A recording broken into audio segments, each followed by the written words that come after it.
Merci beaucoup. Je voudrais remercier évidemment les organisateurs pour cette invitation, y compris les absents ce matin. Alors Benoît a déjà fait un pas de côté par rapport au cœur littéraire du colloque. Nous aussi, avec Emmanuel, on va un peu bifurquer dans ce panel. Et pour autant, on devrait arriver à raccorder les wagons avec notamment la question de l'édition et pour ma part aussi la question de l'écriture. Alors, mon intervention s'intitule Pink My Pad, Hack and Low Tech, ou l'approche éditoriale de la littératie numérique. Et comme le titre l'indique, je vais tenter de démontrer en quoi cet outil Pink My Pad permet, en contexte pédagogique, puisque c'est ça qui nous intéresse dans ce panel, enseigner les humanités numériques, en quoi cet outil donc permet d'améliorer la littératie numérique des étudiants. Alors, je vais pour cela présenter rapidement l'outil, quelques-unes de ses applications pédagogiques, comment j'ai imaginé ces applications avec les étudiants dans différents masters, et puis je vais développer une réflexion un peu plus théorique pour articuler ces concepts d'écriture numérique, d'édition et de littératie. Alors, je commence avec ce constat de précarité numérique, d'électronisme. Les médias tirent de plus en plus souvent la sonnette d'alarme sur ces jeunes qui ne savent pas faire un copier-coller, qui découvrent le premier jour d'embauche, ce qu'est une souris, etc. Bref, ces jeunes qui, malgré leur pratique extensive des réseaux sociaux ou des jeux vidéo, se révèlent être en situation de précarité numérique, voire d'électronisme. Naviguer la structure arborescente d'un disque dur, comprendre la notion de répertoire, de fichier, ces principes de base ont été complètement oubliés par l'arrivée des smartphones et avec eux par l'amplification de nos usages numériques, synonyme de fermeture technique, de fermeture des systèmes techniques, d'invisibilisation des formats et des traitements informatiques. Alors certes au profit d'une démocratisation des usages, mais au détriment d'une compréhension et d'une maîtrise des processus, autrement dit au détriment de la littératie générale dans l'environnement numérique. Alors en ce qui nous concerne, que ce soit en contexte pédagogique ou en contexte de recherche, notamment dans le champ des humanités numériques, la grande lacune de cet électronisme, c'est justement la production, la structuration et la diffusion des connaissances au cœur des problématiques scientifiques et sociétales des humanités. En d'autres termes, la grande lacune est toute cette chaîne de l'écriture, de l'édition et de la publication, désormais toutes trois intégrées de manière presque continue, intrinsèquement liées dans l'environnement numérique. Ce qui peut nous faire dire que cet électronisme est un illettrisme. Alors je ne dénigre pas ici les nouvelles formes et les nouvelles pratiques de communication et d'échange qui sont au cœur d'une culture numérique qui est aussi clairement une émancipation, mais qui portent en elles, de manière très prévisible, leur dose de poison et leur dose de remède. Et ce qui peut inquiéter, en effet, c'est la déconnexion croissante entre l'activité intellectuelle liée à cette culture numérique et les techniques de l'intellect. Cet illettrisme n'est pas l'apanage des jeunes, ni des étudiants. On observe cette déconnexion dans toutes les communautés, y compris les communautés académiques, pourtant censées être experts de l'écrit. C'était le point de départ de Stylo et de toutes ces réflexions que nous avons menées à la chaire de recherche sur les écritures numériques au travers de multiples expérimentations sur les fabriques éditoriales. Pink My Pad, que je vais présenter, s'inscrit dans cette lignée, dans la lignée de ce projet scientifique et de cette philosophie consistant à réconcilier l'intellect aux techniques intellectuelles. C'est-à-dire, pour le dire autrement, à reconsidérer la matérialité de l'écriture et de l'édition comme vecteur de pensée et d'interprétation. Alors, je ne développe pas ici sur la nature et la matérialité de l'écriture numérique, mais on sait qu'au cœur du champ des humanités numériques, cette matière est une invitation à faire pour écrire, faire pour éditer, faire dans le sens d'expérimenter pour mieux penser, c'est-à-dire, en ce qui nous concerne aujourd'hui, plonger dans les trois couches de l'écriture numérique, manipuler ses formats, les hacker, inventer de nouveaux traitements, de nouvelles chaînes éditoriales, pour ouvrir de nouveaux espaces d'écriture et évidemment des nouveaux espaces de conversation. Et c'est dans cette approche du faire, du making, voire du hacking, que s'inscrit une seconde hypothèse qui fonde la démarche pédagogique que j'ai utilisée avec Pink My Pad et qui peut se résumer à cette idée initiée dans ma thèse et qu'on poursuit depuis avec Servan Monjour, notamment dans nos travaux sur les protocoles et sur la guitérature, cette écriture à travers le protocole Git. Cette hypothèse, donc, dans ce milieu numérique, processuel, performatif, collectif, la littératie numérique peut se conceptualiser non pas comme la maîtrise des outils, des formats ou des environnements numériques, mais comme la maîtrise des protocoles qui régissent nos écritures collectives, qu'ils soient humains, éditoriaux ou informatiques. Et cette maîtrise des protocoles se mesurerait alors à notre capacité à les articuler entre eux, notamment en les hackant, c'est-à-dire en les bricolant, en les adaptant et en le combinant à d'autres formes d'écriture pour favoriser l'émergence de nouvelles formes de connaissances. Et c'est à travers ces protocoles et entre ces protocoles que les relations se reconfigurent effectivement et que l'environnement numérique peut devenir écosystème. Alors on garde cela en tête, préambule théorique, et on en vient à PinkMyPad, donc cet outil. Et je vais présenter rapidement son origine, tout ça a une certaine importance. PinkMyPad est venu de la conjonction d'une pratique et d'un besoin nouveau. Alors une pratique tout d'abord, c'est celle du pad, c'est-à-dire d'une pratique d'écriture collaborative en temps réel, dont les usages sont multiples selon les contextes et les communautés qui l'utilisent. Alors il est souvent utilisé comme un espace d'écriture en ligne où on peut prendre des notes de manière synchrone, organiser à plusieurs un projet, collaborer sur des tâches communes, ou tout simplement écrire un texte collectivement. Le pad est aussi intéressant dans sa facilité de partage, puisqu'il suffit d'envoyer le lien hypertexte pour que d'autres puissent y contribuer. Et alors, il est apparu, le pad, vers 2008, et il s'est installé depuis au cœur de pratiques d'écriture et de collaboration dans différents cercles d'activité, et dans une moindre mesure aussi dans la communauté académique, là encore selon les affinités au numérique de chacun. Alors, c'est le plus souvent un espace éphémère, il est partagé juste le temps d'une collaboration, car son état ouvert, en édition continue, n'existant d'ailleurs que en ligne, cet état donc ne lui confère pas le même statut qu'un document dont le fichier est dûment enregistré sur un disque dur ou dans un cloud. Donc, conjonction de cette pratique du pad et puis d'un besoin précis qui a émergé lors de la préparation de cet événement Publishing Sphere en 2019 à Montréal et pour lequel nous avions rassemblé pour 3 jours une trentaine d'éditeurs, d'artistes, de poètes, de chercheurs, d'écrivains autour de cette notion forgée par Lionel Ruffel en 2017 de Publishing Sphere, donc la sphère de publication. Et pour cette seconde édition, en 2019, on avait orienté cette notion sur la question de l'espace public en considérant que publier un texte, un document, une image, signifie en substance la rendre publique, et que donc éditer et publier participent ensemble à la formation de l'espace public, avec ceci de performatif que les publications agissent à la fois dans l'espace public et sur l'espace public, autrement dit qu'elles contribuent à façonner l'espace public. Or, nous voulions adopter pour cet événement une approche résolument recherche-création, pour que nos participants ne fassent pas que discuter et échanger, mais qu'ils fassent ce qu'ils faisaient de mieux, à savoir écrire, éditer et publier. Et nous avions besoin pour cela que la Publishing Sphere, en tant qu'événement, soit elle-même un espace public, c'est-à-dire dans notre conception de l'espace public, un espace d'écriture et de publication, selon un principe là de récursivité, toujours très prometteur pour perdre le contrôle sur l'événement. Et c'est ainsi qu'est née l'idée cette idée de publier en temps réel les pads sur lesquels chaque groupe de travail allait collaborer, allait documenter, allait créer. Et il s'agissait donc de combiner à l'espace d'écriture qu'est le pad un espace d'éditorialisation et de publication.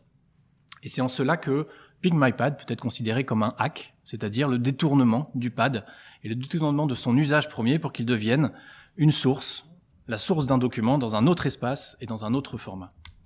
Soit donc le principe technique très simple, utiliser le contenu des pads comme une source, au format Markdown en général, pour générer une page web statique, un document HTML indépendant de la source, et pour appliquer au passage dessus, dans sa conversion en HTML, quelques scripts minimaux pour éditorialiser la page. Alors il faut comprendre que cette conversion du pad en une page statique a plusieurs effets qui ne sont pas anodins, ni sur la pratique d'écriture, ni sur le contenu lui-même, puisque PinkMyPad permet en effet un nouvel état du texte, il génère un document dont le statut est lui tout autre et qui ouvre effectivement la voie à de nouvelles pratiques. Car même si le contenu du pad et de la page statique correspondante reste fortement corrélé, il suffit d'un clic pour rafraîchir le contenu de la page, le fait de publier et de rendre public suppose d'anticiper sa lecture, sa réception pour autrui. Et effectivement, ce que j'ai pu remarquer dans ces différents usages, c'est le fait que le fait de s'émanciper du service de pad, de publier ce contenu dans un ailleurs indépendant, a tendance à pousser ses usagers à écrire autrement, à mieux structurer leur écriture et finalement à mettre en forme leur pad. On n'écrit pas de la même manière nos notes personnelles que les articles à paraître. C'est un petit peu le même principe ici.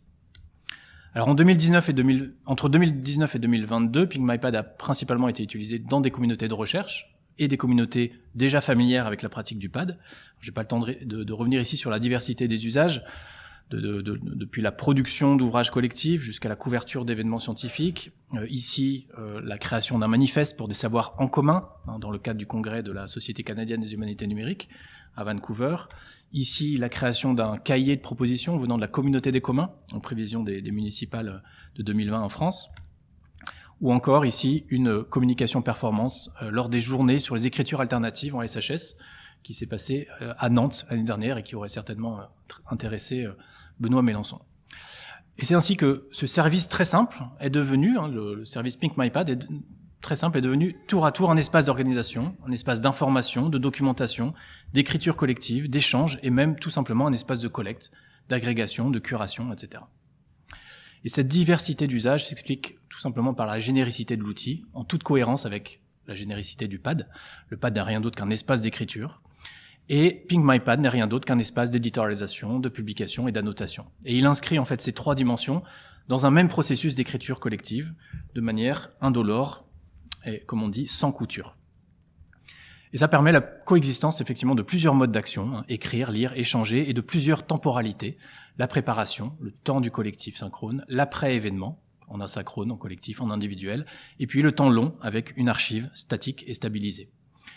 Et cette généricité revient en fait à ne pas orienter les usages, ni du pad, ni de la page statique, ni de l'outil d'annotation qui est associé à la page statique.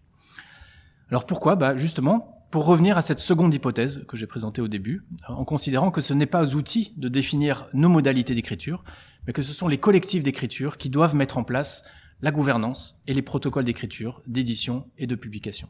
Les pads, et a fortiori les pages Pink MyPad, sont des espaces certes d'écriture, mais aussi des espaces pour réinventer nos modes d'écriture et d'organisation. Ce sont des espaces où peuvent se renégocier ces protocoles qui sont, je crois, l'enjeu de la littératie numérique.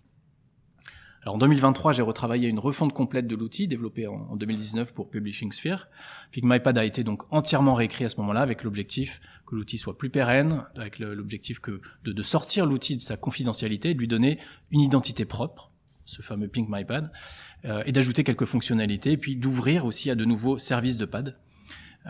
Et c'est à partir de cette refonte, en 2023, que j'ai systématisé son usage dans mes cours de master.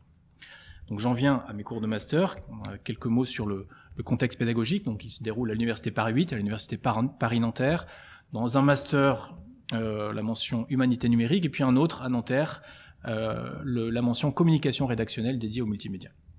Avec quelques cours, donc je lis pas la liste, mais vous retenir là dans ce contexte pédagogique l'idée que je suis le plus souvent dans une pédagogie par projet, avec des travails en groupe, avec le principe aussi de la classe inversée, où les pads en fait servent d'espace de co-construction des connaissances. Alors comment ça fonctionne ? Les cours sont en présentiel et Pink MyPad est utilisé de manière systématique comme support numérique principal. Donc chaque cours en fait va disposer d'une page index qui va venir centraliser tous les contenus et toutes les activités du cours.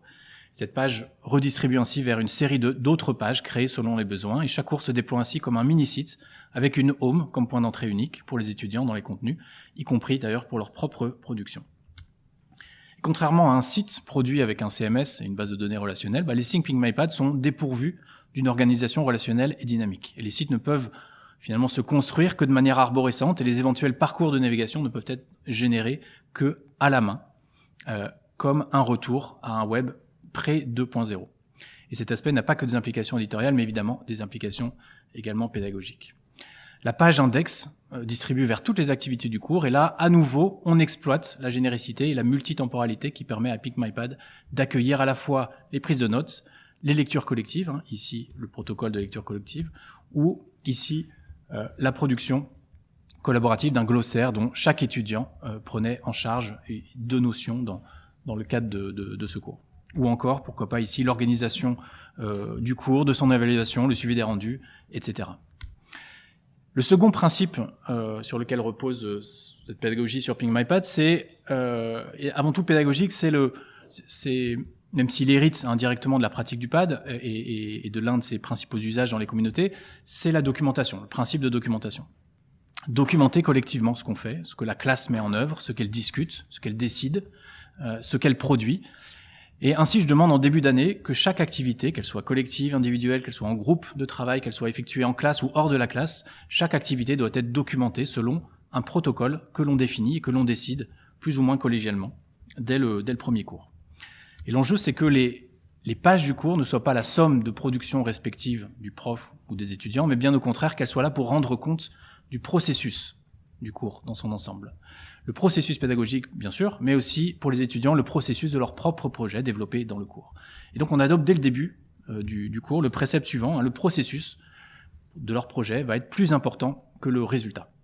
Alors le contrat est clair, j'évalue pas les projets à partir de leur réalisation, je vais les évaluer à partir de leur documentation, c'est-à-dire de la capacité des étudiants et étudiantes à écrire, à raconter et à rendre compte de leur processus. Alors c'est un principe très très classique, hérité bien entendu de ce transfert de valeur artistique de l'œuvre vers son processus de fabrication, voire le processus conceptuel qui amène à l'œuvre, et finalement vers la performance. C'est une idée aussi très simple à expliquer aux étudiants, il y a 1000 exemples possibles, que ce soit en présentant le principe du making-of par rapport à un film, ou encore la valeur que peut prendre un manuscrit, pourquoi pas de Victor Hugo, sur une édition quelconque de ce même manuscrit. Ce principe de documentation est également central dans la vision des humanités numériques, précurseur, je crois, d'une science ouverte, et pour qui l'ouverture ne relève pas simplement de l'accès aux publications, aux sources ou aux données, mais relève aussi de l'ouverture des processus et des protocoles de la recherche, pour que ceux-ci, grâce à leur documentation, soient réplicables et qu'ils soient sujets à la critique. Alors, dans mes cours, chaque groupe met ainsi en place pour son projet ce qu'on appelle un journal de bord, pour lequel le groupe définit en premier lieu un protocole de documentation qui va décrire assez simplement leur ligne éditoriale, l'organisation et la répartition des tâches, et puis la structure éditoriale du journal. Alors selon les cours et les projets, ce journal va venir dérouler tout le processus de conception, de problématisation, de fabrication de leur projet, et vont venir s'y agréger finalement les réflexions collectives ou individuelles de chacun, les notes issues des références consultées, les décisions prises pour réorienter le projet éventuellement, des synthèses de l'avancement hebdomadaire, mais aussi les questionnements, les doutes des étudiants auxquels l'équipe enseignante pourra répondre. PinkMyPad est un espace non contraint, il requiert donc obligatoirement une réflexion éditoriale pour à minima le structurer et organiser sa production. Ce protocole n'est pas figé, il est amené à évoluer tout au long du projet, bien entendu, et vous me voyez venir, je vais valoriser dans mon évaluation les groupes qui auront compris que documenter leur projet, c'est aussi documenter l'évolution de leur propre protocole de documentation. Alors le dernier aspect que je voulais mentionner, c'est cette dimension low-tech de PinkMyPad. Alors, il faut noter que les services de pad utilisés comme source de PinkMyPad ne sont pas fondamentalement low-tech. L'écriture collaborative en temps réel suppose une bande passante assez importante pour ne générer finalement que de simples chaînes de caractères. Mais elle suppose aussi des couches logicielles très spécifiques pour le stockage et la synchronisation en temps réel d'inscriptions multiples. Donc l'enjeu low-tech derrière les pads, il est ailleurs. Il est dans le pad qui renoue avec les formats plain text, notamment grâce au format Markdown. Et c'est un premier pas finalement vers des pratiques d'écriture plus vertueuses et à différents points de vue. Déjà la légèreté et la pérennité qui caractérisent le plain text, la maîtrise du format, c'est-à-dire la maîtrise de son interprétation technique par la machine, il n'y a pas de surprise, il n'y a pas d'inscription supplémentaire par la machine autre que celle que je tape moi-même. J'imagine que Emmanuel va nous en parler également. Et du côté de PinkMyPad, les pages qui y sont hébergées sont de simples pages HTML statiques. Pas de base de données sous-jacente, juste des documents, sources, au format standard du web, à savoir HTML, CSS et un peu de JavaScript. Et tous ces formats ne sont pas toujours connus par les étudiants, mais PinkMyPad est conçu spécifiquement pour les découvrir et les expérimenter. Alors, ils ne partent pas de rien, puisque le service propose toujours à partir d'un pad une base minimale fonctionnelle, ce qu'on appelle un bootstrap, et c'est à partir de cette base minimale que les étudiants sont amenés à se former, à se documenter, à identifier les verrous et progressivement, par hacks et détournements successifs, à résoudre ces verrous. De ce point de vue, le Markdown et les formats du web sont un excellent pied à l'étrier pour gravir ces premières marches techniques et pour finalement apprendre à écrire, à éditer et à publier dans l'écosystème du web. À travers les pages du cours ou à travers les journaux de bord, PinkMyPad devient en fait pour les étudiants un espace d'expérimentation éditoriale, un bac à sable où ils appréhendent le temps de leur projet, les multiples possibilités du HTML et du CSS. L'objectif pédagogique ici est de reprendre la main sur une énonciation éditoriale dont nous n'avons plus la maîtrise tant les espaces de publication ont été normés, tant les codes et les protocoles ont été invisibilisés, notamment sur les réseaux sociaux. Dans les protocoles que je mets en place en cours, la maîtrise de l'énonciation éditoriale passe par un travail collégial sur une intention, une ligne éditoriale, un protocole de documentation, et par la mise en œuvre technique de cette intention. Et il s'agit d'amener finalement les étudiants à s'émerveiller, un peu comme hier Serge Robert, dans les années 90, qui s'extasie d'avoir autant de contrôle sur son espace de publication, selon les propos que nous rapportaient hier Mélodie et Simar Oud. Regarder l'envers du décor, la source, ouvrir la source HTML, la bricoler pour en comprendre le fonctionnement. Et c'est le chemin en fait que tout webmaster pouvait prendre à l'époque. Et pour les étudiants, c'est une manière de se confronter techniquement au numérique, à la matérialité de son environnement. Et pour les illettrés que nous sommes aujourd'hui, c'est l'occasion de revenir à ces prémices du web, où chaque bricolage éditorial était la manifestation directe d'une émancipation assez incroyable, celle de l'ouverture au grand public, de la fonction éditoriale, celle de la désintermédiation des intermédiaires qui contrôlaient pratiquement tous les espaces de publication et de diffusion. Encapacitation technique et émancipation éditoriale, une réalité qui semble devenue aujourd'hui une assez vieille utopie, malheureusement. Alors au-delà de la maîtrise technique des formats, la littératie numérique se joue également sur la maîtrise des protocoles qui régissent nos écritures collectives, ce que je disais en tout premier lieu. Et je termine donc avec cette citation issue d'un article Hacking Protocol qu'on écrivait avec Servan Monjour l'année dernière. Le protocole est une méta-écriture au sein de laquelle s'inscrivent les écritures de la communauté. Et de tels protocoles sont constamment à réinventer, constamment à réancrer dans le collectif le sujet et le terrain à écrire. Ils sont une méta-écriture dont la finalité est de pouvoir penser autrement, et en particulier de pouvoir penser ensemble.